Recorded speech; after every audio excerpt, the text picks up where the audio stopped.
Catholics carried their hot-hitting ways into the playoffs and would advance via a sweep against the prime-time players. All 3 games were won by a run, and the Catholics relied on their offense, squeaking by this round with scores of 4-3, 7-6, and 1-0. Veneruso took the hill in games 1 and 3 and looked pretty solid, with a series ERA of 2.00. But the bats, without a doubt, were the focal point for them, with contributions from all 3 members. The Silver Slugger and MVP of the league continued to hit well, with 5 home runs and 8 RBIs, proving he deserved the accolades he received. Veneruso finished the series with 7 hits, and Ryan Smith missed 1 game, but managed to get 5 hits in his 2 series games. Many positives were taken into the losers bracket for the primetime players. They hit well, and were able to utilize Dylan Ward, who was limited due to a broken growth plate in his leg. Ward was on crutches, but was able to send one over the center field wall after being a contributor for them in the regular season. Shane Raybacks and Jake Thaw went yard as well, and they were just very confident going to the next round, even in the losers bracket. Oh, he's out! Oh, he's out! He's out! He's out! The LA Yellow would kick off their postseason campaign, topping the CT Spiders in 4 games. As if anyone forgot, Andrew Moy can pitch. The Cy Young picked up right where he left off, and would give up a grand total of 1 run over 12 very solid innings of work. Pumping gas all day with a riser, but making hitter after hitter just look foolish with his nasty drop. The CT Spiders just couldn't seem to figure him out, which almost made them lose their momentum entirely, especially after getting 1 hit to start off the series. The Yellow would defend their regular season title with 12 runs in 3 games, with Luke Yokoi's perfect game in Game 2. Moy leading the way with 3 bombs and 5 RBIs, with Greer with 2 of his own. Greer would collect 10 hits and 7 RBIs, a very solid series for the favorites of this tournament. For the Spiders, they started off the series strong, splitting the first 2 games of the series, both very competitive. Yokoi thrived in them, with his already noted perfect game, but the Spiders just lost it after the decently strong start. Brian Raybacks and Luke Yokoi would have 4 hits apiece, totaling for 8 of the team's 10 total hits.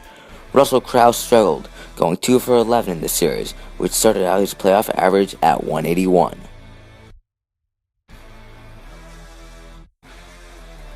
The winners bracket battle of the league's top 2 teams wouldn't disappoint.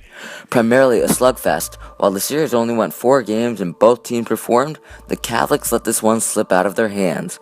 Veneruso only made it to 2 games, and the loss of the Catholics' ace would hurt them tremendously, as Raybacks would blow multiple third-inning leads.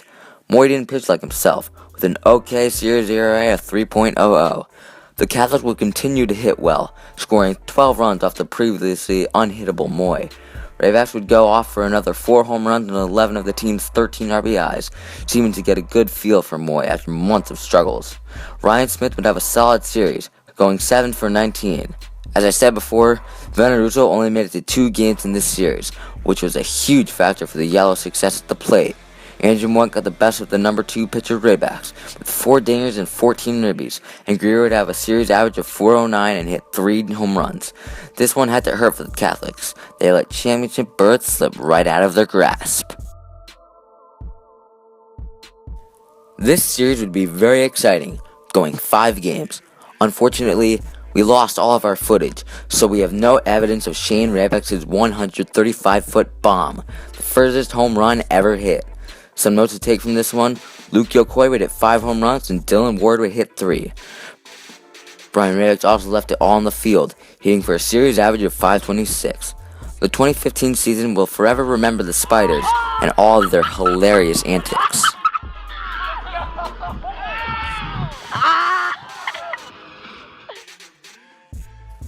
It all came down to this: the winner gets a shot at the LA Yellow. Anything can happen come postseason. Sluggers can slump, and pitchers can emerge.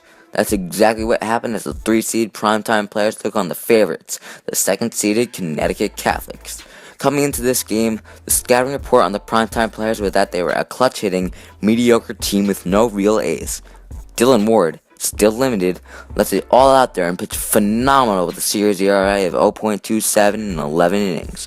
Twice, the primetime players win in extras, proving their clutch ways. Raybacks would just hit 2 out in this series, not nearly the production his club was looking for. Ryan Smith also sent one out in the 8-0 win they captured when Jake Thaw pitched. Shane Ray hit .545 with 3 home runs. In Game 4, after Ward completely dominated the Catholics, Jake Thaw would send one over the left field wall to make the Primetime Players championship bound. It was a heartbreaker for the Catholics after such a good regular season, but they didn't have it that day. Somehow, someway, the underdogs had found themselves in the finals once again. Are you ready? Well, that sets the stage for the championship. Can the LA Yellow prove that they were the best team in this league with not only the best regular season record, but a championship win? Or can the Primetime Players pull off yet another miraculous title run? We'll see. Tune in next time for some more action from the WWBL.